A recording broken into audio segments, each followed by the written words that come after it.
Buenas tardes, bienvenidos al programa Salud y Bienestar del Área de Salud San Juan, San Diego, Concepción. Nos acompaña el doctor Felipe Brenes Astorga. Él es psicólogo con especialidad en psicología clínica, labora en la Caja Costarricense de Seguro Social desde hace 18 años en atención en consulta externa, comisiones varias, promoción y prevención de la salud mental. El tema a tratar esta tarde será habilidades para la vida, en este caso el tema de inteligencia emocional. Bienvenido a este espacio del periódico Crónicas de la Unión. Doctor, ¿en qué consiste el servicio de psicología en el área de salud? Bueno, muy buenas tardes, don Leonardo, y todas las personas que escuchan y siguen a Crónicas de la Unión. Para nosotros como área de salud es un gusto poder compartir este espacio con ustedes y con la población. Vamos a ver, un servicio de psicología, un área de salud de primer nivel de atención, que es como le llamamos en la caja, es un profesional que tiene a cargo la atención de consulta externa, así es como se le llama también, de personas que viven, por ejemplo, en nuestro caso, en los 3 distritos de San Juan, de San Diego y de Concepción del Cantón de la Unión. Esas personas, por ejemplo, se refieren o se remiten a un servicio de psicología a través de una referencia del EVAIS correspondiente donde uno le corresponda precisamente estar escrito. Entonces, bajo ciertos parámetros o una oferta de servicios establecida dentro de la caja, la persona consulta, le expone al médico o a la doctora la situación que está teniendo y se emite una referencia, en este caso ya ahora son digitalizadas, al servicio como tal, donde la persona valora la situación que está teniendo ese usuario, ese paciente, y se decide pues citar, ¿verdad? Como tal y como lo decías ahí un poquito en la presentación, en un área de salud de primer nivel, un servicio de psicología no solo atiende pacientes, eso es muy importante, a veces se visualiza solo como esa única función sustantiva, que en realidad lo es, esa es nuestra función sustantiva, pero también se derivan otras actividades como la promoción de la salud, como la promoción de salud mental, que son comisiones donde el psicólogo o la psicóloga también está. Se participa también en actividades de prevención, de promoción, a veces actividades a nivel interno también que conllevan capacitación a compañeros o también la parte de salud mental y de regulación del manejo del estrés en el personal de salud, más posterior a esta situación tan particular que hemos tenido con la pandemia.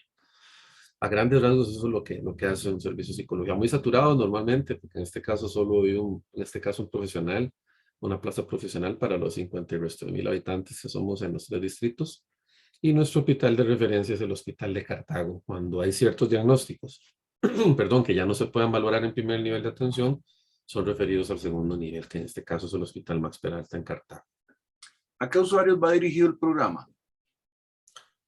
Este programa propiamente o la atención psicológica va desde infantes, desde niños hasta personas adultas mayores, no hay distinción. Un servicio de psicología a nivel institucional tiene que abarcar todos los grupos etarios, o sea, cualquier persona puede ser referida al servicio de psicología a través del device que la persona esté precisamente escrita. No hay distinción.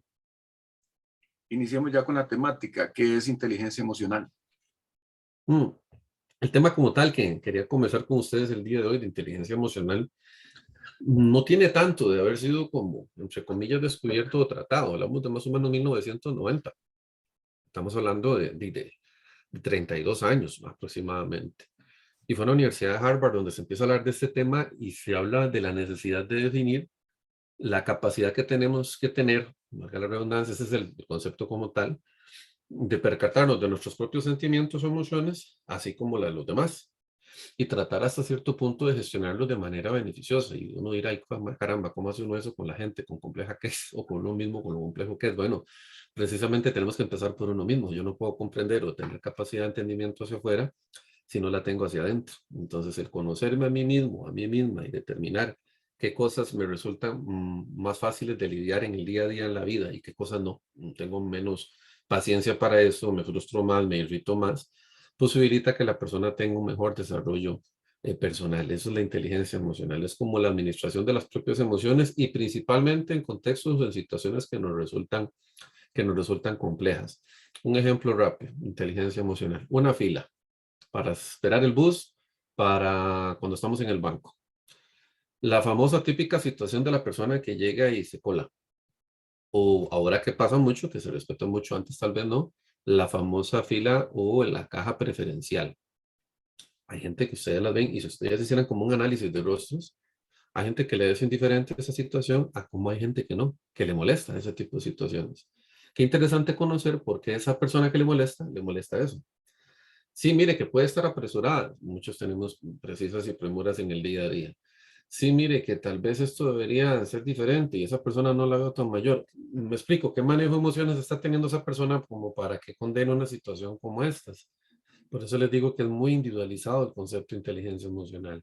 Y básicamente es cómo esa persona gestiona en el día a día diferentes situaciones que se puedan dar. Otro ejemplo lastimosamente muy común hoy en día, el alto volumen de tránsito, la violencia que tenemos, por ejemplo, en carreteras. Cómo una persona gestiona cuando otra u otro hace algo indebido en calle. Hay diferentes reacciones, desde llegar a la violencia, como lamentablemente hemos visto, a personas que saben ignorar y ser inteligentes emocionalmente con la actitud negativa que el otro está mostrando. La situación termina donde la otra persona no gestiona y continúa en la misma línea de agresividad del otro, por ejemplo. ¿Cómo nos ayuda a manejar las relaciones interpersonales? Y por lo que usted comenta, esto es una situación que ojalá aprendiéramos a manejar desde niños, ¿no? Claro, claro, Leonardo, es que lo ideal es que nosotros, inclusive países ya de un nivel de desarrollo muy alto, como los nórdicos, por ejemplo, todo lo que es Finlandia, Suecia, Noruega, ellos tienen dentro de sus programas de estudio Islandia también, que es un país tan chiquito, con menos población que la de nosotros, creo que 400.000 habitantes, si acaso, que es una isla. Ellos tienen dentro de su programa educativo, desde edades tempranas, hablamos de 3, 4, 5 años, inteligencia emocional dentro de su currículo académico, así como nosotros tenemos estudios sociales, matemática, español, que muchas veces nos pasa y a todos nos ha pasado, creo que algunas de las cosas que vemos en la escuela no las volvemos a ver en el resto de la vida, y no por eso digo que es que no se tengan que llevar, pero ¿por qué no llevar algo que evidentemente sí vamos a llevar en de nuestra vida? Las emociones siempre van a estar de la mano de nosotros, cuando recibimos buenas noticias, cuando tenemos malas noticias, en el manejo del rol de padres, en el manejo del rol laboral, en el manejo laboral, en todo lo que implique nuestra vida, siempre las emociones van a estar presentes. Entonces, sí aplica mucho que fuera algo que de tempranas edades manejáramos, porque nos permitiría la facilidad de relacionarnos con otras personas. Esos dos conceptos, que es la inteligencia, por ejemplo, emocional interpersonal, como la palabra lo dice, perdón, interpersonal, va a comprender cómo nos manejamos o cómo comprendemos esas otras personas. Por eso les decía esos ejemplos de las personas que andan en carretera con ciertos niveles de agresividad o con complejidad en su día a día y tienden a tirar su frustración, como decimos popularmente, en esos espacios. Pasa mucho en actividades deportivas, ¿verdad? Gente que va, por ejemplo, a eventos deportivos, como fútbol u otros más, a tirar la basura interna que tienen, porque no hay otra forma de decirlo. Eso es una forma negativa de gestionar una emoción. Habría que preguntarse qué espacios tiene esa misma persona para gestionar positivamente. Tiene la posibilidad de hacer deporte, tiene la posibilidad de comunicación en su hogar, tiene un trabajo donde esté satisfaciendo sus necesidades básicas. Hay dificultades en su día a día o desde pequeño no gestionó sus emociones. Entonces, el conocer la parte interpersonal es conocer al otro, cómo comprendemos a esas personas, qué los motiva, cómo se trabaja con esas personas, cómo seguirlas, cómo cuidarlas, cómo sobrevivir o prosperar en diferentes ambientes humanos, porque los vamos a tener. Un aspecto muy común con la inteligencia interpersonal es en los ambientes laborales. Pues, y eso nos pasa en la familia, no nos va a pasar en el trabajo que conocemos personas de diferentes manejos, diferentes valores, costumbres, creencias, etcétera. Ahí es donde entra en juego lo que hablamos del tema de la tolerancia y el tema de manejo en distintos escenarios que vamos a tener, ¿verdad? Reacciones que a veces vemos en las personas. Mira, ¿por qué fulano o fulana se comporta así? No sabemos qué antecedente tiene esa persona y cuál ha sido su propio manejo y por qué el comportamiento en determinadas circunstancias. Entonces la interpersonal va a cómo comprendo al externo, al que está afuera, que es el que a veces cuesta un poco. Va relacionado un poco con el tema de la empatía, la famosa empatía, de ponerse en los zapatos del otro. Va un poquito en esa línea. La, la intrapersonal, que es la otra, o que muchas veces también relacionamos, tenemos que ver en el día a día, es la que a veces cuesta un poco más y que los filósofos griegos hablaban mucho de este tema, de la necesidad de comprenderme a mí mismo. Realmente yo estoy claro en qué soy, qué me gusta, qué no me gusta, cómo tengo claro mis fortalezas y mis debilidades para efectos de relacionarme con los demás en el trabajo, a nivel familiar, a nivel de pareja, y esas situaciones me permiten adaptarse a diferentes circunstancias. La inteligencia intrapersonal esa es la que va hacia adentro. Y en la medida en que la persona esté clara en qué es lo que en su vida y la dirige y qué motivaciones o no motivaciones tiene, puede proyectar o puede orientar cosas buenas a como puede generar complejidades en su día a día, a nivel de trabajo, a nivel de pareja, porque no hay un autoconocimiento. Muchas veces, y valga el tema que hablamos al principio de cómo se acude a un servicio de psicología, cuando una persona ya se le está saliendo de manos, por ejemplo, el día a día y su rol de vida y está tomando un rumbo incierto y el nivel de la situación problemática que tiene ya se le sale de las manos y no puede controlarla por sí mismo o sí mismo, es cuando acude a un servicio de estos. No solo es que estoy estresado porque estoy estresado, sino ya cuando median en el fondo problemas a nivel emocional severo, con altos índices de ansiedad que lamentablemente ya existían antes de la pandemia y la pandemia lo que hizo básicamente fue dispararlos aún más, o factores de depresión que pueden ser, por ejemplo, reactivas en razón de una situación. Alguien que se quedó sin empleo durante la pandemia, por ejemplo, tiene una depresión reactiva, es en reacción a algo, antes de eso no padecía depresión, o una depresión endógena, que es más bien una persona que ya la venía padeciendo por un trastorno ya efectos bioquímicos a nivel cerebral. Y que resulta que el tema, por ejemplo, pandemia o otra circunstancia de la vida lo tiende a agravar aún más. Entonces hay diferentes circunstancias que pueden plantearse dentro de lo intrapersonal y dentro de eso está la dinámica de vida que esa persona ha tenido, el antecedente familiar, su historia infanto-juvenil, todo esto tiene mucho que ver para que tanto seamos capaces de relacionarnos con ese entorno. Y al mismo tiempo, si no hay una intrapersonal, evidentemente, va a costar mucho que haya una interpersonal, porque si no estoy bien conmigo mismo, ¿cómo voy a tratar de relacionarme con los demás? Lo voy a reflejar probablemente mucho. Lo que vemos, al menos en redes sociales y en internet, yo creo que es algo que necesitamos casi todos, porque las reacciones en la mayor parte de situaciones o publicaciones casi siempre son, por decirlo así, negativas, como habla usted, tal vez intolerantes, o algo que llamaría yo que como nos decían los abuelos y los padres de uno, tenga paciencia, muchacho, ¿no? O sea, tenemos que aprender a tener paciencia y a tener tolerancia para poder Es, convivir con las demás personas. correcto. Y lo que ha pasado, ya que lo mencionas, es un tema muy importante, y por ahí lo vamos a ver también, el tema de las redes sociales, lo que ha disparado. Decía un profesor muy querido en la universidad que ya se pensionó hace unos días que lo vi. Mira, es que esta carajada de las redes sociales lo que desencadenó fue los opinólogos. Entonces eso es una nueva especialidad. Y no está mal, estamos en un país de derecho y qué bueno que sea así. El problema es cuando tu opinión, con el supuesto reservario interno de es que yo puedo externar mi opinión, tiende a generar ofensa o a disminuir o mi opinión va para menoscabar la del otro. Y ahí es donde la inteligencia interpersonal se viene abajo. Solamente por el hecho de hacer preservar mi opinión o mi punto de vista. Entonces tiene que preservarse sobre el otro. Y las redes sociales, porque seamos claros, esto siempre ha pasado y hemos tenido diferencias, pero las redes sociales nos han venido a desnudar eh, cibernéticamente en esa actitud que se tiene. Y lo fregado es que no es solo los adultos, hay una población infanto-juvenil que viene atrás y que tiene la necesidad de corroborar o de manejar ciertos aspectos de acuerdo a ciertos estilos de vida y se venden muchas cosas a nivel de internet que no son ciertos y nuestros niños y nuestros adolescentes están comiendo eso día a día, en la medida en que se lo permitamos y en la medida en que ellos vayan visualizando que eso es un estilo de vida real. La distorsión de imagen en los adolescentes, se sentirse fea, gordita, el tema del bullying en los colegios, en las escuelas, propician que ellos no puedan desarrollar una buena inteligencia intrapersonal en su autoconocimiento y menos la interpersonal, porque de lo interno el tema está complejo, por lo que están viendo en el día a día. Si yo veo a mi papá o mi mamá ubicada en redes sociales, publicando X cantidad de cosas que insisto y aclaro en este tema, es muy respetable, y no esperemos un hijo que no tenga esa misma línea, si es lo que está viendo su entorno. Y disminuyendo factores de socialización, del tú a tú, que se nos ha perdido mucho, de la conversación cara a cara, y qué bueno que todos estos medios nos favorezcan para comunicarnos. Yo como le decía a una compañera de trabajo, mira qué bueno esta cuestión, cómo nos podemos comunicar ahora y bien, pero también la particularidad de lo no tan bueno. Y ese equilibrio es el que a veces nos cuesta un poco y nosotros no nos estamos dando cuenta del impacto de los chicos, yo les llamo de los chicos de esta generación cibernética que están naciendo y que ya han nacido y que van para arriba y es nuestra obligación ir viendo cómo vamos generando esos conceptos de inteligencia emocional y que no solo sea a través de la magia de lo cibernético y lo informático. ¿En qué consiste la asertividad y cómo ayuda a ser inteligente emocionalmente? Precisamente va muy de la mano la inteligencia emocional. Si tienes inteligencia emocional, es muy probable y es más factible que la persona sea más asertiva.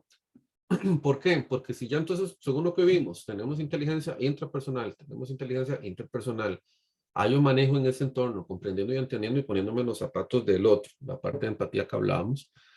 Ya la asertividad vendría a ser como la capacidad que yo tengo para expresar honestamente y muy francamente mi opinión, mi sentimiento, mi actitud y mi derecho también, respetando los derechos de otras personas, respetando los derechos de otras personas. Entonces, ¿qué pasa? Que en alguna línea, de alguna forma, no va a haber la posibilidad de que alguien sea asertivo si no tiene inteligencia emocional. Se relaciona en la medida en que, como hablábamos, yo tengo el derecho a expresarme, pero si ya tuvo expresión, o tu opinión daña a otros y sea con intención o no, hay que revisar qué es lo que está pasando con mi vida, porque tengo la necesidad de opinar de esa manera tan agresiva o en función en contra de otros simplemente porque no piensa o no dirige su vida igual que yo.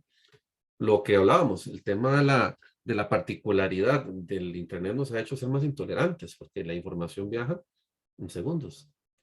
Y sobre esas noticias y las cosas que viajan en segundos, la gente no piensa, normalmente nos hemos vuelto más impulsivos con los famosos opinólogos. Nos hemos vuelto más impulsivos y no consideramos un criterio antes de opinar. Entonces, la asertividad viene a ser como la capacidad que hay que desarrollar para expresar, ok, honestamente y francamente lo que yo siento, mi opinión, pero también entendiendo que puede haber otra perfectamente diferente. Y yo puedo expresar mi deseo de manera franca, amable, abierta, directa. Ojalá sería lo ideal, dejar un poco como este rol que tenemos mucho por idiosincrasia de los chicos, de suavizar las cosas, ¿verdad? Que en otras culturas nos conocen así. Y eso no significa que tengamos que ser hipócritas, que eso es otra cosa muy diferente. Siendo francos, directos, pero también respetuosos. Y ahí es donde radica el tema de la asertividad y cómo lo relacionamos con inteligencia emocional. Si somos inteligentes emocionalmente, se nos va a facilitar la posibilidad de ser asertivos con el otro, con la otra persona, y entender un poco el contexto del otro. Entonces, reiteremos cómo acceder al servicio, cómo inician el EVAIS, inicia el médico del EVAIS, lo remite a psicología, ¿cómo funciona? Exacto. Cualquier persona que necesite acudir al servicio de psicología, que esté pasando por una situación X o Y, como les decía, desde chiquitos, pequeñitos, 4 o 5 años usualmente, hasta adultos mayores, se presentan a su descripción. Evidentemente tienen que estar bajo alguna pues, modalidad de seguro, de aseguramiento, ¿verdad? Explican al médico el EVAIS que les corresponde, del sector de adscripción que les corresponde. En nuestro caso, los 12 EVAIS que tenemos 12 EVAIS con 5 sedes, ¿verdad? En esas 5 sedes distribuidas están nuestros 12 EVAIS y le explican y le detallan la situación que están teniendo. Ya ahí los compañeros médicos y las doctoras saben qué tipo de situaciones particulares amerita ser referidas al servicio de psicología, se hace una referencia interna y en esa referencia interna se le da tiempo de respuesta, se valora y usualmente se les tiende a citar en agenda y a partir de ahí se empieza un proceso muy importante. El tema de los tiempos es algo particular en la institución, yo por lo menos no lo niego, es muy particular, pero se trata de aprovechar mucho todos los medios que se tienen, tanto virtuales como presenciales, ahora que estamos reactivando la consulta presencial, para poder valorar a las personas que tenemos pues, pendientes de una atención. ¿Cuáles son los diagnósticos más comunes o cómo puedo saber yo si necesito ayuda? Lo que les decía, cuando yo ya siento que una situación X está sobrepasándome, y que ya a través de ayudas con, vamos a ver, diferentes actores, la familia, la pareja, haberlo conversado en la iglesia, en el credo donde yo profeso, o con la persona del barrio, con mi amigo, mi amiga, y la situación continúa igual y no encuentro una solución y me sigo sintiendo igual o peor, sí es importante buscar ayuda cuando ya eso me está sobrepasando. Y cuando hablamos de ayuda, está evidentemente la parte de la atención primaria, que es la eleváis, esa va a ser siempre la primera puerta que está ahí, la eleváis, a través de la atención de un médico general o una médico general, quien ya sabe cómo abordar la situación en ese momento refiere. A veces en ocasiones, y depende si es, por ejemplo, una crisis ansiosa muy fuerte, un trastorno de ansiedad muy fuerte, o un trastorno depresivo, un episodio depresivo, también se considera la parte farmacológica o medicación, que se puede perfectamente iniciar en el EVAIS y se puede continuar en nuestro segundo nivel de atención que les detallaba, que es el Hospital de Cartago cuando se amerita.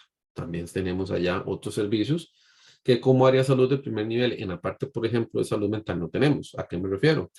Psicología valora, en mi caso, los pacientes de los 3 distritos de San Juan, San Diego, Concepción, pero si alguno de esas personas, de esos usuarios necesitan ser referidos a Cartago, nosotros con gusto los referimos a un segundo nivel de atención de psicología cuando hay un diagnóstico que necesite cierta atención. Vamos a poner un ejemplo. El trastorno de espectro autista es un trastorno generalizado del desarrollo muy común en niños, ¿verdad? Que se detecta a tempranas edades. En primer nivel de atención se tienen lo que nosotros llamamos pruebas screening o pruebas básicas para detectarlo. Pero en segundo nivel de atención, que es el Hospital de Cartago, tienen una prueba específica que es, por ejemplo, el ADOS, que es una prueba que ya te determina y diferencia el trastorno como tal y el nivel de funcionalidad que ese niño o niña va a tener o ese adolescente va a tener en escuela o colegio. Esas son las diferenciaciones que a veces hay que hacer, porque hay más recursos en un hospital, evidentemente, que en un área de salud. El primer abordaje siempre lo vamos a tener en el primer nivel de atención. Es el parachoques en la comunidad, es el primer paso que se hace siempre en cualquier proceso de admisión a una especialidad en salud.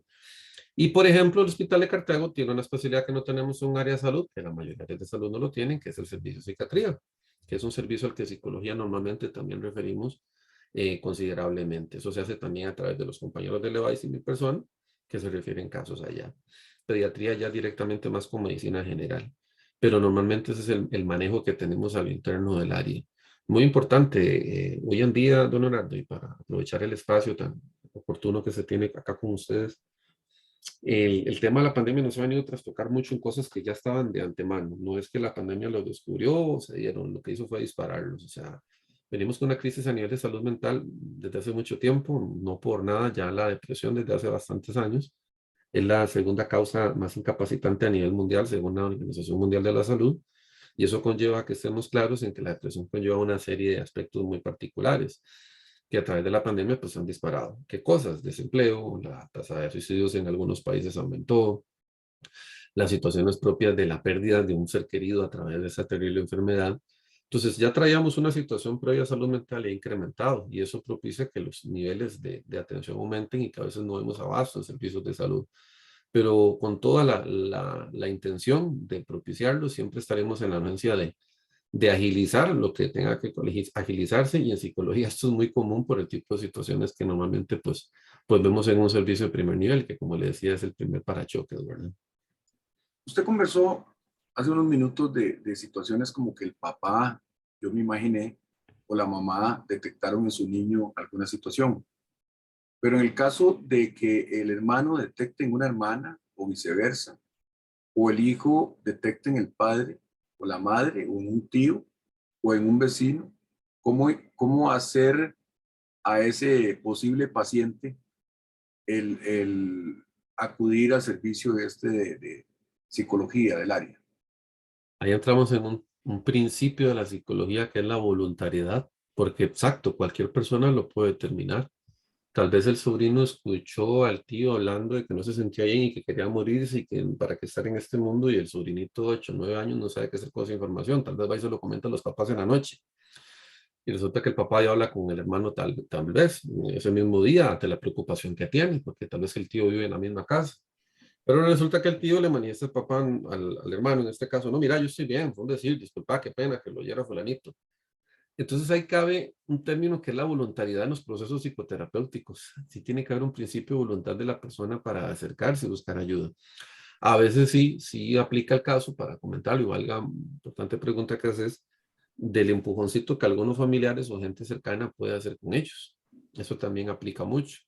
Y es comentarles, sentarse con ellos en estos casos, y reitero, a todas estas situaciones que hemos tenido en los últimos meses, un par de años, es muy importante la cercanía. Han incrementado cualquier cantidad las crisis de ansiedad y casos de autolesiones o famoso cutting, que podemos conversarlo en otro espacio, en adolescentes, principalmente en edades de 11, 12 a 14 años. Ni siquiera ya es una adolescencia más tardía, de 15, 16, 17 años, sino una adolescencia más inicial. Y da la casualidad, entre comillas, que ese es el periodo donde se está haciendo una transición de la niñez a la adolescencia y preadolescencia. Y es donde los chicos están teniendo estos cambios tan particulares cuando pasan de escuelas a colegios donde hay mucha situación de bullying a veces no detectada o no abordada, porque muchas veces nos hemos dado cuenta que desde centros educativos sí se enteran, pero no hay un abordaje correcto, a pesar de que haya un protocolo desde el Ministerio de Educación Pública para hacerlo. Entonces sí tiene que haber una voluntariedad, don Leo, de esa persona que resultó o que está resultando dañada emocionalmente por un evento particular. Pero a partir de eso, cualquier persona cercana a él o a ella que determine que esa persona necesita ayuda, pues perfectamente lo puede hacer. No es lo mismo, evidentemente, con un niño o un adolescente, perdón, que padre y familia lo llevan. Algunas veces con los adolescentes un poco arrastras, pero por ahí van y ahí nos llegan, ¿verdad? Que con un adulto, que tiene que haber una correlación en ese aspecto. A veces pasa con los adultos que acuden al servicio, y aquí hay un tema interesante en cuanto al tema de género, porque ya algo los desbordó, porque ya llegamos a un punto donde no. Pasa mucho con precisamente la población masculina. Los hombres somos más resistentes, entre comillas, a tolerar y casi que me diría a tolerar, a aguantar. Este tipo de servicios, por ejemplo, la correlación usual, porcentual, en la asistencia de servicios de psicología anda un 70% femeninas y un 30% masculinos. Y el 30% masculino lo eleva mucho, es la población infanto-juvenil, porque son llevados. ¿Me explico? Entonces, es algo también muy interesante que en algún momento podemos tocar acá, que es la nueva forma de masculinidad, donde ya ahora se está acercando más la figura masculina a este tipo de consultas, cosa que antes no se hacía. Porque, a ver, la salud mental se ha visto afectada siempre, lo que pasa es que ahora se está reflejando más y ya el hombre no es tan resistente a este tipo de servicios como en algún momento se daba. Aclaro, no es que las mujeres no. Y de igual manera, psicología siempre ha sido una especialidad, igual que psiquiatría, muy estigmatizada, ¿verdad? Y con mucho estigma de fondo, pero por no conocerse y aprovechando el espacio es muy importante hacerlo ver. Las personas que asisten a este tipo de servicios, y valga que nos escucha y nos ve tanta gente y que ojalá escuchen el mensaje, no es porque tiene una condición de locura, no es porque tiene una condición de insanidad, tiene una condición específica de salud mental que la está agobiando y que por lo tanto requiere una intervención. Puede ser a corto plazo, puede ser un proceso de psicoterapia breve, puede ser un poquito más extenso, porque no sabemos ese adulto qué niño interior trae, si está muy dañado o no, o ese niño adolescente también. Entonces es muy importante dejar de lado y quitar el estigma de que es una cosita para locos. Muchos adolescentes no acuden a este tipo de servicios porque es lo que escuchan, es lo que ven, o hasta en la misma casa se los dicen. Por eso muchas veces cuesta que la persona tome la iniciativa de ir a acudir al primer servicio de atención, al más cercano, a la comunidad que es el EVAIS, a externar qué es lo que está pasando, qué es lo que vengo sintiendo desde hace mucho tiempo. Pues no, no es un servicio hecho para locos. Mucha gente en consulta no se lo dice, mire, yo pensé que esto era diferente, que esto era puros tratamientos y que esta cosa era para gente que realmente estaba mal. Podemos fallar en el proceso, pero la buena intención de hacer las cosas bien y que la gente se entere de qué se trata y que sepan que hay un proceso de mejoría en la medida en que haya un trabajo conjunto, uno es un facilitador, pero la otra persona lleva terapia, que es lo que yo quiero trabajar, propicia que haya mejorías y que precisamente haya la posibilidad de darse cuenta que las cosas pueden cambiar a partir de gestionar, a partir de abrirse y a partir de entender que hay opciones a nivel de caja para poder trabajar muchas de las situaciones que nos están agobiando a nivel de salud mental. Agradecerle, doctor, al doctor Felipe Brenes Astorga, del área de salud San Juan, San Diego, Concepción, acá del Cantón de la Unión, por tan interesante charla y a la vez invitarlos para el próximo programa donde conversaremos sobre el servicio de enfermería. Muchas gracias, doctor. Muchas gracias a ustedes, don Leonardo, de Crónicas de la Unión, por el espacio y quedamos atentos en la mejor disposición. Que pasen muy buenas tardes. Igualmente.